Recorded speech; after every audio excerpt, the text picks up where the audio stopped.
sedang tidur, ataupun apakah mereka merasa aman untuk datang kepada kami siksa kami di pagi hari ketika mereka sedang bermain? Apakah mereka aman daripada perancangan Allah, balasan Allah kepada kejahatan mereka? Tidak ada yang merasakan aman daripada balasan Allah, daripada keburukan kejahatan mereka, melainkan kaum yang rugi. Orang yang berasa tak takut Allah hukum dia disebabkan dia buat dosa, itu adalah orang yang rugi, kata dalam ayat yang kita bicarakan kemarin. Jadi orang ayat ini bukan mengancam kepada orang yang bermain, orang yang tidur. Semua kita tidur, siang kita bekerja, malam kita tidur. Tapi tidur yang Allah suka tidur orang yang beriman dan bertakwa. Bermain yang Allah suka bermain yang tidak menghalang iman dan takwa. Yang tak suka tidur sampai tak tunaikan kewajipan, tidur malam sampai tak sembahyang subuh di pagi hari. Yang Allah tak suka bermain sampai meninggalkan kewajipan, bermain sampai tak sembahyang, bermain sampai tak boleh tutup aurat dalam permainan dia, bermain yang berlebih-lebihan sehingga kewajipan dia tidak terlaksana, permainan yang sedemikian berlebih-lebihan, tidur yang sampai tak bangun sembahyang subuh berlebih-lebihan. Ayat tu tak boleh. Jadi kalau kita orang yang tidur tapi dalam masa yang sama kita menjaga iman dan takwa, kita tidak terlibat dengan kufur dan maksiat, maka orang tu tak kena amalan ayat tadi. Amalan ayat tadi, afa amina ahlul qura an ya'tiyahum ba'suna bayatan wa hum naimun. Apakah merasa aman penduduk mana-mana kampung, mana-mana negeri daripada menimpa akan mereka itu siksa kami di malam hari ketika mereka sedang tidur. Jadi Allah Ta'ala bagi tahu dalam dua ayat ini, kalau kamu masih nak kufur, kalau kamu masih nak maksiat, aku peringat kepada kamu, jangan kau rasa lega, rasa aman daripada aku timpakan siksa ketika kamu sedang tidur, aku matikan kamu dalam maksiat yang kamu sedang terlibat itu, kekufuran yang kamu tidak bertaubat itu. Dan aku boleh matikan kamu di siang hari ketika kamu sedang ghalib, lalai dalam permainan kamu. An ya'tiyahum ba'suna duhan wa hum yal'abun. Aku boleh datangkan siksaku di pagi hari. Duhan ni waktu duha. Waktu duha ni pagi sampai zuhur. Waktu duha ni waktu pagi sampai zuhur, setengah jam lebih kurang selepas terbit matahari dan berakhir waktu zuhur.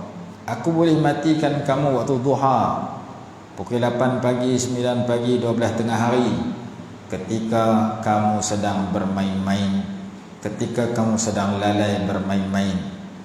Jadi ayat ini memberi peringatan Allah boleh matikan kita 24 jam. Bila-bila masa kalau Allah kehendak, maka bersedialah untuk mati dengan iman dan takwa. Jangan kamu bersedia untuk mati dengan ingkar dan maksiat, dengan kufur wal ma'asi. Itu kesimpulan daripada ayat itu.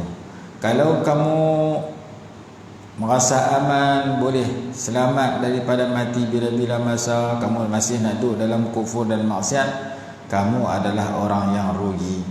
Fala ya'manu makrallahi illa alqaumul khasirun.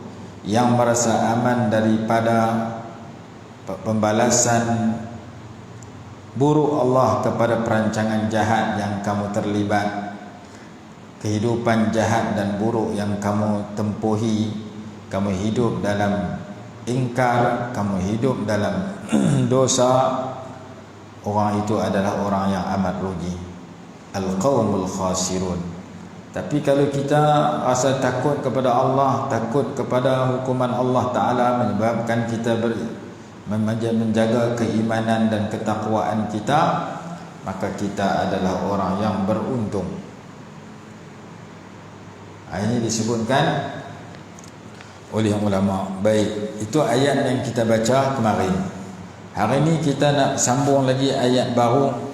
Tapi sebelum tu ayat kemarin juga lebih kurang sama dengan ayat dalam surah At-Talaq. Wa ka'ayyin yang kita baca baru ni. Wa ka'ayyin min qaryatin 'atat an amri rabbiha wa rusulihi fahasabnaha hisaban syadida.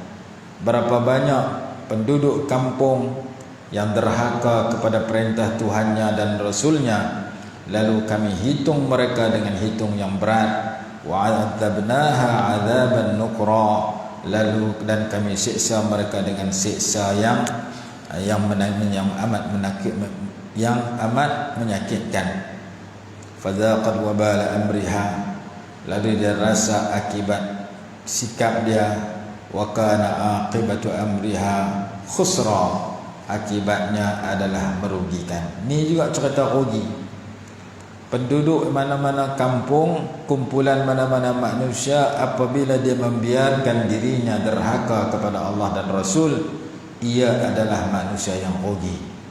Mungkin di dunia dia berasa untung dengan sebab dia pangkat besar. Mungkin di dunia dia berasa untung dengan sebab dia duit banyak. Tapi sebenarnya dia adalah orang yang rugi apabila dia duduk dalam derhaka kepada Allah. Min qaryatin, kadang-kadang yang derhaka tu bukan sikit, satu kampung ramai, tak kira ramai ke sikit. Bila tak betul dengan Allah dan Rasul, mereka adalah orang yang rugi. Jadi ayat tadi sebut fala ya'manu makarallah illa alqaumul khasirun, tidak merasa aman daripada perancangan Allah melainkan kaum yang rugi. Dalam ayat ini, ayat surah At-Talaq ayat yang ke-9, dalam surah At-Talaq 8 dan 9, fadzaqat wabala amriha wa kana aqibatu amriha khusra, adalah akibat urusannya itu kerugian. Hari ini kita masuk ayat dalam surah Al-Lail. Al-Lail ni juzuk 30. Ayat yang keberapa? Ayat yang kelima. Allah Subhanahu wa taala berfirman, fa amma man a'ta. Al-Lail ni sebelum ad-duha, sebelum surah wad-duha wal-laili idza saja. Sebelum tu surah Al-Lail, wal-laili idza yaghsha wan-nahari idza tajalla wa ma khalaqa adh-dhakara wal-unsa inna sa'yakum lashatta fa amma man a'ta wattaqa. Itulah perkataan yang termasuk dalam perbincangan kita. Amma man a'ta wattaqa, adapun orang yang memberi dan bertakwa. Allah Subhanahu wa taala bersumpah dengan malam, demi malam apabila ia menutupi. Wal laili idza yaghsha, demi malam apabila ia menutupi. Wan nahari idza tajalla, demi siang apabila ia terang benderang. Wa ma khalaqadz dzakara wal unsa, demi penciptaan lelaki dan perempuan. Inna sa'yakum lasyatta, sesungguhnya amalan-amalan kamu, usaha-usaha kamu itu adalah pelbagai. Kamu dah buat kerja ni macam-macam, cuma satu beramal untuk pergi ke syurga dengan melakukan ketaatan, satu lagi beramal pergi neraka dengan melakukan maksiat. Pilihan duk di kamu kerja apa pun, ada yang dapat pahala, ada yang dapat dosa. Jadi kesimpulannya, inna sa'lakum lasyatta ay mukhtalifun, pelbagai jenis usaha kamu. Terbahagi kepada sesat dan petunjuk. Ada kata mukhtaliful jaza', berlainan balasan. Faminkum man muthabun bil jannah wa mu'aqabun bin nar. Ada yang diberi pahala syurga, ada yang disiksa dengan neraka. Fa amma man a'ta, adapun orang yang memberikan, dia bagi sumbangan kepada kebaikan. Wattaqa, dan dia bertakwa. Wa saddaqa bil husna, dan dia percaya, dia mengaku dengan al-husna, dengan la ilaha illallah. Itu satu tafsiran. Yang kedua, dia mengaku dengan adanya pahala yang terbaik, yaitu syurga. Dia beriman, dia memberikan hak Allah. A'ta haq Allah. Seperti bayar zakat. Kita mengeluarkan harta zakat, diberikan kepada yang berhak, kita telah menunaikan hak Allah. Wattaqa, dan dia bertakwa. Menunaikan hak Allah ini nama dia memberikan hak Allah, menunaikan kewajipan kepada Allah di sudut harta. Wattaqa, dan bertakwa, yang tu namanya menunaikan hak Allah di sudut jiwa, an-nafsu, diri. Jadi menunaikan hak Allah ni ada dua jenis. Satu berbentuk memberikan harta, bi-infaqihi fi wujuhil bir, dengan kita menginfakkan, membelanjakan harta itu di jalan-jalan yang baik. Kita beli makanan kepada anak isteri, kita hantar anak kita mengaji sekolah, bayar iuran sekolah, kita beli, kita guna duit untuk mengeluarkan zakat. Jadi itu nama dia al-infaq fi wujuhil bir. Kita menggunakan harta kita di dalam jalan yang baik. Kereta kita juga harta kita, kita bawa kereta pergi tempat yang baik. Rumah kita juga harta kita, kita duduk dalam rumah kita, kita buat baik. Handphone kita juga harta kita, kita guna handphone untuk buat benda baik, dapat pahala, jangan buat dosa. Jadi menggunakan harta yang Allah beri kepada kita, menggunakan wang ringgit, menggunakan kenderaan, menggunakan pakaian, menggunakan rumah, menggunakan handphone di dalam benda baik, itu namanya a'ta. Fa amma man a'ta, adapun orang yang memberi, yakni fayashmulu i'ta'a huquqillah fil mal, merangkumi kita menggunakan, memberikan apa yang Allah berikan dalam sudut harta, bi-infaqihi fi wujuhil bir, dengan cara kita membelanjakan harta itu di jalan-jalan yang baik. Lebih daripada kita mengeluarkan zakat, kita menyumbang, kita bersedekah dan sebagainya, menyumbang dalam kebaikan. Yang tu nama dia a'ta. Adapun orang yang memberi. Wattaqa, dan bertakwa, yakni nama dia an-nafs, di sudut diri. Tadi di sudut harta, yakni di sudut diri. Kita gunakan diri kita, ay bibadliha fi ta'atillah ta'ala, dengan kita kontrol diri kita supaya berada di dalam ketaatan kepada Allah. Jadi at-taqwa maknanya imtisalu ma'muratihi wa ijtinabu manhiyatihi, melaksanakan perintah-perintah Allah dan menjauhi larangan-larangannya. Adapun orang yang memberi dan bertakwa kepada Allah, wa saddaqa, dan dia percaya, dia yakin, bil husna, dengan yang baik. Dalam jalan lain dia kata bila ilaha illallah, dalam sawi kata Muhammadun Rasulullah, dan dia yakin dengan tiada Tuhan melainkan hanya Allah, dan Nabi Muhammad itu adalah pesuruh Allah. Itu tafsiran pertama. Dia beriman kepada Allah, dia memberi, dia bertakwa dan beriman. Tafsiran kedua, wasaddaqa bil husna, dia percaya dengan syurga. Al husna ditafsirkan kepada syurga, seperti firman Allah, lilladzina ahsanul husna, bagi orang yang berbuat baik itu diberi janjikan syurga. Jadi maksud Wa saddaqa bil husna, dia beriman dengan kebangkitan semula dan balasan. Apabila ditafsirkan kepada syurga, wa saddaqa bil husna ay wa saddaqa bil ba'thi wal jaza. Ia percaya dengan syurga, yakni dia percaya dengan hari dia bakal dibangkitkan setelah dikuburkan dan bakal dibalas sesuai dengan amalannya. Orang yang percaya yakin dengan dua perkara ini akan bersedia untuk bertemu dua perkara itu dengan persediaan yang baik. Yang yakin lepas mati bangkit pula daripada kubur, yang yakin selepas dibangkitkan akan dibalas sesuai dengan amalannya ketika hidup, sesuai dengan peringatan Allah dalam surah Al-Fatihah, Maliki Yaumiddin. Raja itu, Allah itu raja yang menguasai hari perhitungan dan pembalasan.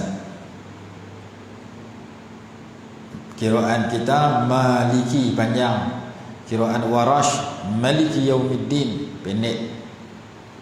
Malik bacaan kita, Malik bacaan Warash. Kita kalau baca bismillah dalam Fatihah, Bismillahirrahmanirrahim dengan kasrah nun. Qiraat Warash dhammah nun. Bismillahirrahmanirrahim. Pelik sikit. Jadi bacaan berbeza Malik dengan Malik, tapi ujungnya sama, Yaumiddin, hari perhitungan dan pembalasan. Allah Ta'ala sebut wasaddaqa bil husna. Dia orang yang memberi kerana Allah, dia orang yang bertakwa kepada Allah. A'ta haqqallah wattaqallaha, kata dalam tafsir Al-Jalalain. Memberi dalam benda baik bagus, bertakwa kepada Allah bagus, tapi mesti dia itu beriman sama. Kalau dia bagi tapi dia tak beriman, tak jadi. Maka saddaqa bil husna ditafsirkan kepada beriman. Tafsiran pertama, wa saddaqa bil husna ay bila ilaha illallah Muhammadur Rasulullah.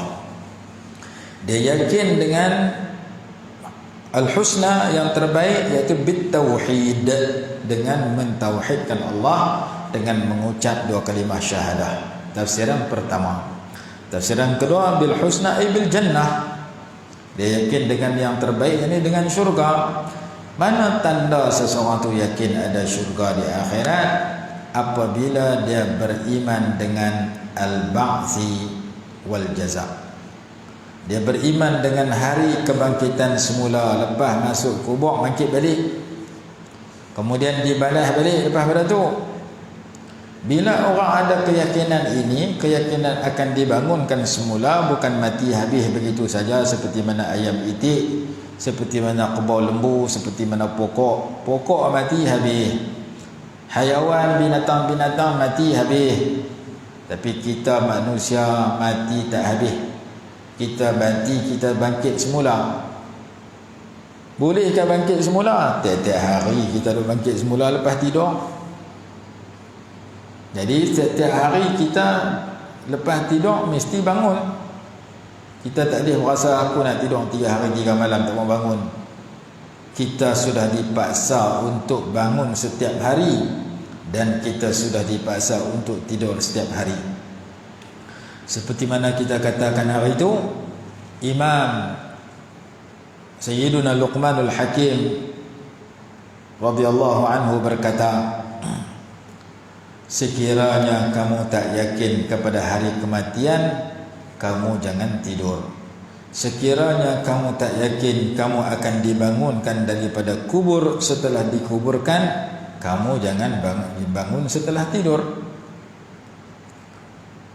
Aku ni berasa macam tak mati dah. Kamu jangan tidur tiap-tiap hari. Tiap-tiap hari kamu dipaksa untuk tidur. Tak boleh berjaga 24 jam. Aku ni kalau maksud mati tak kita bangun dah. Kamu jangan bangun masa tidur setiap hari. Tidak ada orang yang boleh tak tidur setiap hari. Tidak ada orang yang tak boleh tak bangun setiap hari. Setiap hari lama mana kita berjaga, kita mesti penat dan letih, dan kita akan tidur. Setiap hari lama mana kita tidur, kita akan jemu tidur. Ketika itu kita terpaksa bangun. Maka kata Sayyidina Luqman, Allah telah menunjukkan kekuasaannya kepada kamu setiap hari, di mana semenjak kamu dilahirkan sehingga kamu dewasa, sehingga kamu mati. Setiap hari kamu dipaksa berjaga setelah tidur. Setiap hari kamu terpaksa dipaksa tidur, memejamkan mata setelah berjaga. Tidak ada orang yang boleh kata aku nak berjaga dua hari 2 malam tak mau tidur. Tidak ada orang yang boleh berkata aku nak tidur 2 hari 2 malam tak mau bangun terus. Kalau dia buat juga lagu tu, akan menjadi kesan kepada mental dia. Lama-lama jadi gila. Pasal apa? Bercanggah dengan ketentuan Allah. Allah tetap mesti kena tidur siang dan malam. Siang dalam 24 jam kena berjaga dan kena tidur.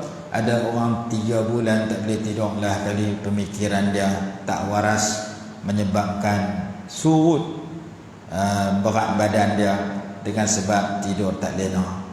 Tidur tak lena bermasalah,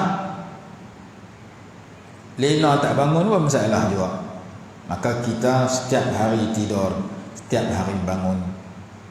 Semalam kita tidur, hari ni pagi ni kita bangun. Malam ni kita tidur pula, pagi esok kita bangun. Tak boleh tidur 24 jam, tak boleh bangun 24 jam. Allah telah memaksa kamu tidur setiap hari. Allah telah memaksa kamu bangun daripada tidur setiap hari. Maka Allah akan paksa kamu mati, dan Allah akan paksa kamu bangun setelah kamu dikuburkan.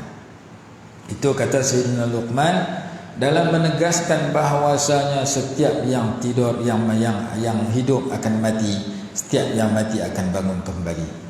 Oh, saya tengok dalam kubur tak ada apa nampak orang bangun. Saya korek kubur nampak jasad duduk lagu tu juga. Di ketika kita hidup di dunia, kita mimpi dalam tidur kita, tidak ada siapa yang tahu mimpi kita itu menggembirakan atau menakutkan. Kita tidur atas tilam, kita mimpi yang menyeronokkan, kita seorang rasa nikmat yang seronok. Kita tidur atas tilam, kita mimpi yang menakutkan dan menyakitkan, kita seorang rasa sakit, orang lain tak tahu. Setiap hari kita tidur, kadang-kadang kita didatangi mimpi yang menakutkan, kadang-kadang kita didatangi mimpi yang menggembirakan. Kita seorang-seorang rasa mimpi itu, orang yang tengok kita tak tahu apa pun. Orang tengok kita duduk tidur, tapi kita sedang menikmati nikmat di dalam mimpi. Bila kita mimpi yang menyeronokkan, kita sedang menghadapi siksa dalam mimpi. Bila mimpi kita mimpi yang menyiksakan, kita seorang-seorang rasa tak tilam masa kita tidur. Orang dalam kubur pun sama. Kita nampak dia hanya duduk tulang rangka, kita nampak dia hanya jasadnya dikuburkan. Sebenarnya dia sedang menghadapi nikmat. Kalau dia masuk dalam kubur sebagai orang baik, dia sedang merasai pembakaran dan api. Kalau dia masuk dalam kubur sebagai orang jahat, sebagaimana doa yang dibaca oleh Tuk Imam dalam selepas mayat, Allahumma ja'al qabrahu rawdatan min riyadil jannah wa la taj'al qabrahu hufratan min hufarin nar. Jadi ya Allah, ya Tuhan kami, jadikan kuburnya satu taman daripada taman-taman syurga, dan jangan jadikan kuburnya satu lubang daripada lubang api neraka. Al-qabru imma rawdatan min riyadil jannah wa imma hufratan min hufarin nar. Kubur itu sama ada dia merupakan taman syurga ataupun lubang api neraka. Kubur itu merupakan tempat nikmat ataupun tempat siksa. Walaupun kita tak nampak dengan mata kita nikmat yang diperolehi oleh orang yang baik ketika dikuburkan, walaupun kita tak nampak keburukan api yang membakar orang yang jahat ketika dikuburkan, sebagaimana kita tak nampak apa yang dirasai oleh orang yang tidur di dalam mimpinya. Dia rasa syok, dia syok seorang. Dia rasa sakit, dia sakit seorang. Sedangkan itu hanya mimpi. Dia seorang-seorang rasa, kita yang melihat tak tahu apa. Begitu juga orang yang dikuburkan, dia rasa yang baik kalau dia baik, dia rasa yang jahat kalau dia jahat. kita yang tengok tak nampak. Maka orang yang beriman dengan syurga, yakni dengan kebangkitan semula dan balasan, fasanuyassiruhu lil yusra, maka kami akan mempermudahkannya lil yusra, kepada syurga. Orang yang ada beberapa sifat ini, 3 sifat. Yang pertama a'ta, yang kedua wattaqa, yang ketiga wasaddaqa bil husna. Sesiapa yang memberikan hartanya di dalam yang baik, di dalam jalan membelanjakan hartanya, menginfakkan hartanya dalam kebaikan, sesiapa yang menggunakan tubuh badannya dalam ketaatan, sesiapa yang yakin kepada Allah dan Rasul dan yakin kepada balasan syurga kepada orang baik, begitu juga sebaliknya. 3 sifat ini akan menyebabkan Allah permudahkan dia untuk melakukan sebab-sebab yang membawa kepada syurga. Fasanuyassiruhu lil yusra, maka kami akan mempermudahkannya kepada syurga. Wa amma, sebaliknya, wa amma man bakhila, adapun orang yang kedekut. Yang tadi a'ta bagi, lawan dia bakhila. Bakhila mana tak bagi. Wa amma man bakhila, adapun orang yang bakhil. Bakhil maksudnya hartanya tidak disumbang dalam kebaikan, terutama benda wajib. Hartanya tak dikeluarkan zakat, maka dia orang yang bakhil. Wa amma man bakhila, yani bakhila bihaqqillah, dia kedekut untuk menunaikan hak Allah Ta'ala, untuk menunaikan kewajipan yang Allah wajibkan di sudut harta, maka disebut sebagai bakhil. Wastaghna, dan dia merasa tak berhajat kepada syurga, tak berhajat kepada pahala. Wa amma man bakhila, dan adapun orang yang bakhil. Ayat yang ke-8. Wa amma man bakhila wastaghna, merasa dirinya cukup, yakni tidak berhajat kepada pertolongan Allah ataupun tidak berhajat kepada pahala Allah Ta'ala.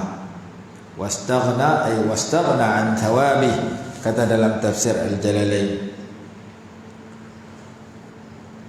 Dia merasa tak berhajat kepada pahala. Dalam Sawi kata, kenapa dia tak berhajat kepada pahala? Takabburan wa inadan, kerana dia ego, dia belagak dan dia degil. Dia ego untuk menerima Islam, dia ego untuk menerima kebenaran, dan dia ketegak, degil, tak mau ikut kebenaran, seperti Abu Lahab, Abu Jahal dan seumpamanya. Siapa-siapa yang rasa kedekut untuk menyumbangkan benda yang wajib seperti zakat, tidak dikeluarkan, hartanya dia kedekut. Dan siapa-siapa yang merasa tak berhajat kepada pahala dengan dia tak mau ikut kebenaran. Kemudian sifat ketiga, wa kadzdzaba bil husna, dan dia tak percaya dengan keesaan Allah ataupun tak percaya dengan syurga. Dia tak masuk Islam, nama dia tak mentauhidkan Allah, ataupun dia masuk Islam tapi dia tak yakin dengan pembalasan, tak yakin dengan syurga yang dijanji kepada orang baik, neraka yang dijanji kepada orang jahat. 3 sifat ini berlawan dengan 3 sifat yang awal. Yang awal memberi, bertakwa dan yakin dengan al-husna. Hak ini tak memberi, bakhil. Tidak bertakwa, istaghna, tak perlu kepada pahala. Orang bertakwa dapat pahala, dia tak mau takwa, dia tak dapat pahala. Wa kadzdzaba bil husna, dia tak percaya pula kepada Allah sebagai Tuhan, Nabi Muhammad sebagai Rasul. Itu tafsiran pertama, tak percaya kepada tauhid. Dia tidak mentauhidkan Allah, tidak beriman kepada Allah. Atau tafsiran kedua, wa kadzdzaba bil husna, dia tak percaya dengan wujudnya syurga, dengan wujudnya pembalasan. Tak percaya tu sama ada dia tak percaya sungguh, akidahnya rosak, Ataupun dia percaya tapi amalannya macam dia tak percaya. Aku percaya kata ada syurga tapi aku segan nak sembahyang. Amalan dia menunjukkan dia macam orang tak percaya. Sama dengan Cina Hindu. Cina Hindu tak sembahyang, dia pun tak sembahyang juga. Padahal Cina Hindu tak mengucap, tak sembahyang. Mengucap 2 kalimah syahadah tapi tak mau sembahyang juga. Perangai serupa Hindu, serupa Cina. Cina tak sembahyang, Hindu tak sembahyang, dia tak sembahyang. Cuma beza dia mengucap.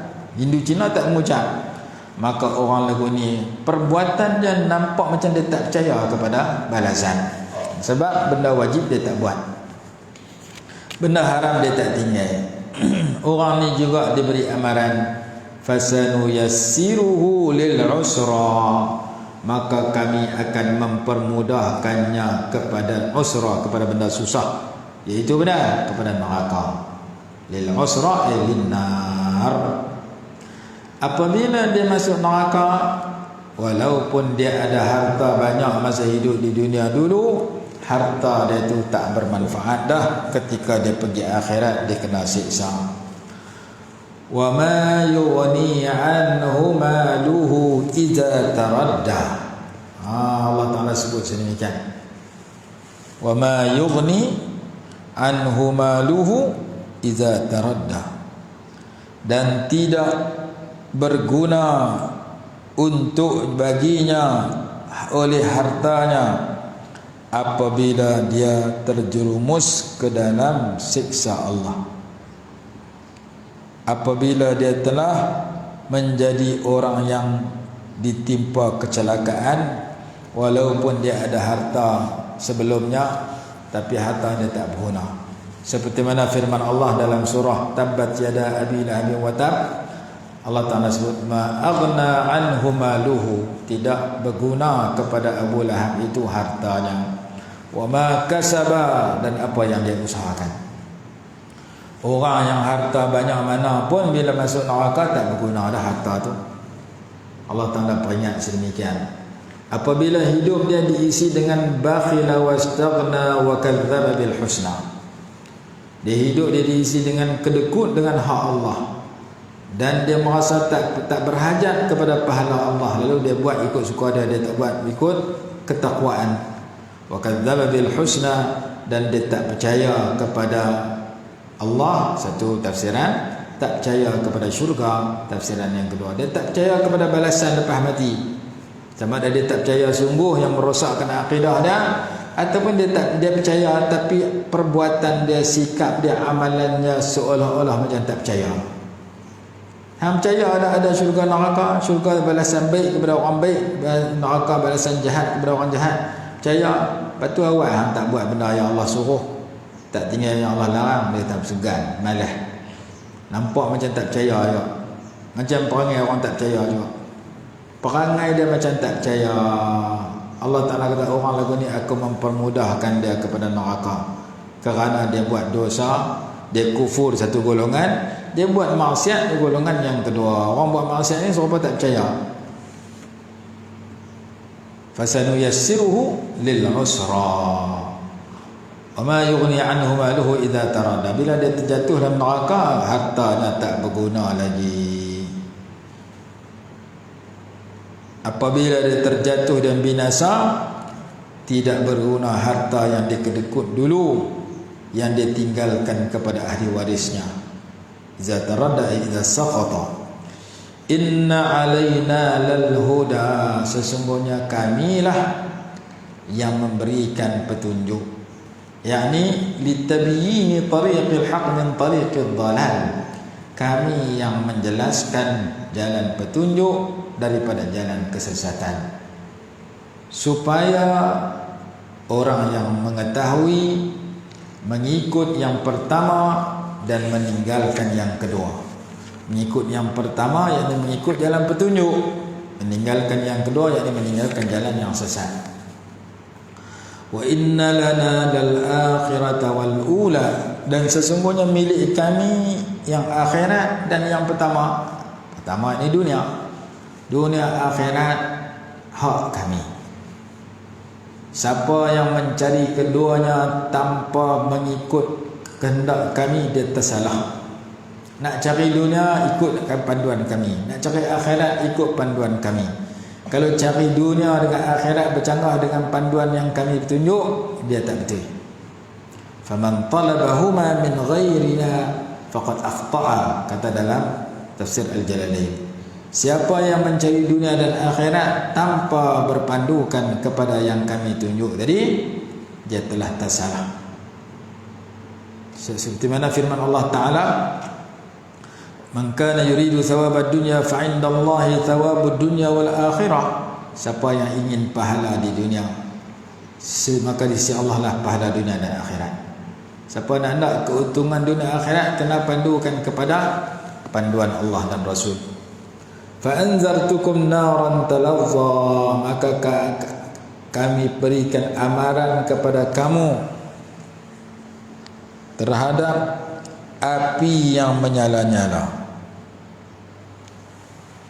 La yashaha illa al-ashqa, tidak masuk ke dalam api itu melainkan orang yang celaka. Al-ashqa, orang yang paling celaka. Al-ashqa ay asy-syaqi, alladhi kazzaba wa tawalla, yang tak percaya dan berpaling.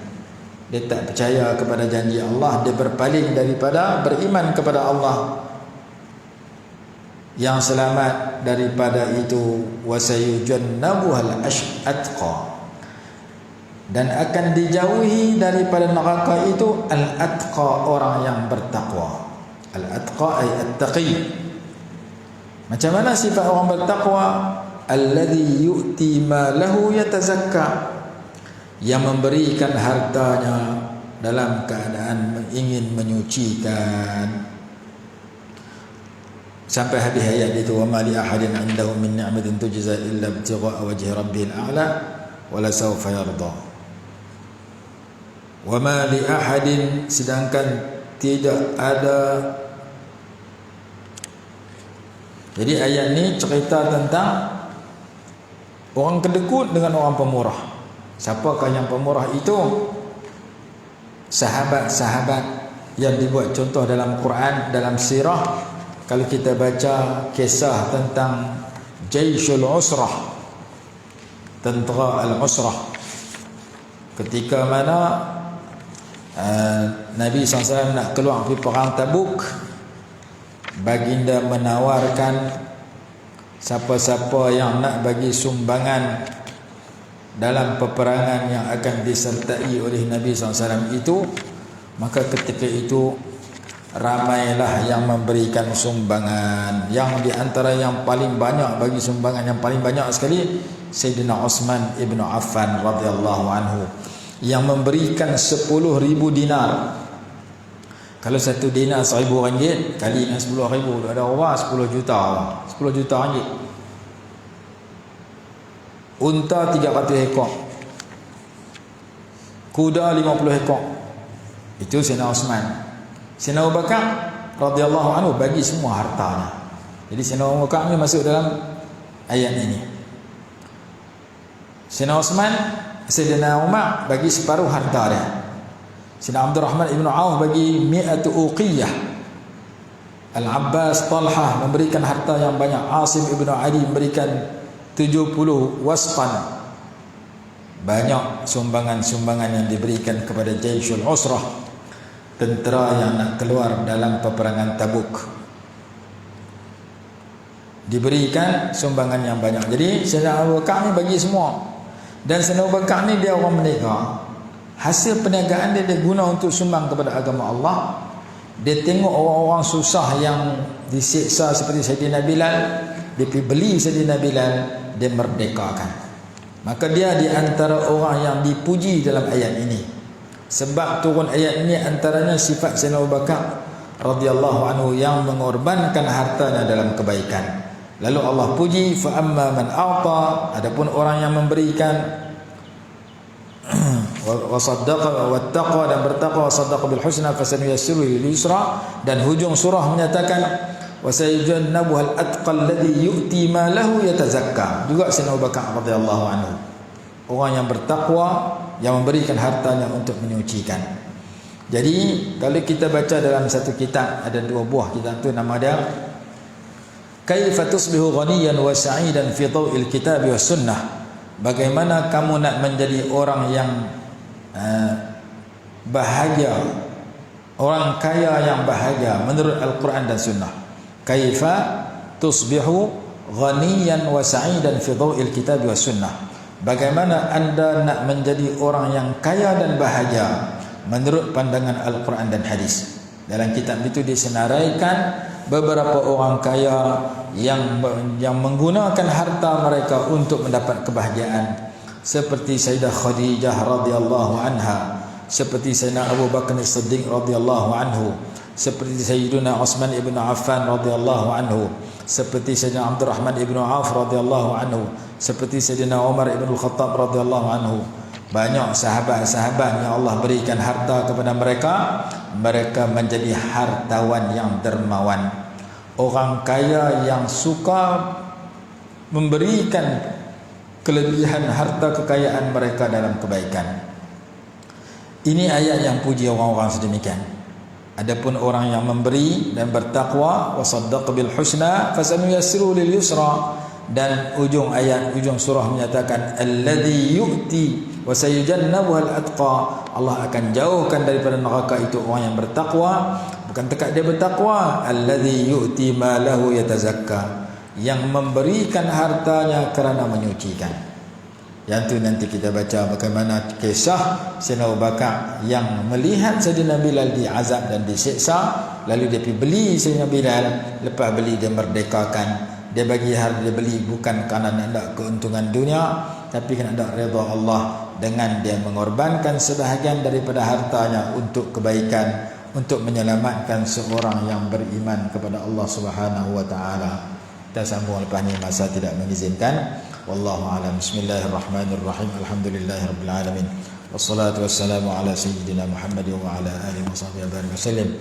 Allahumma anfa'na bima 'allamtana wa 'allimna ma yanfa'una warzuqna 'ilman yanfa'una bi rahmatika ya arhamar rahimin.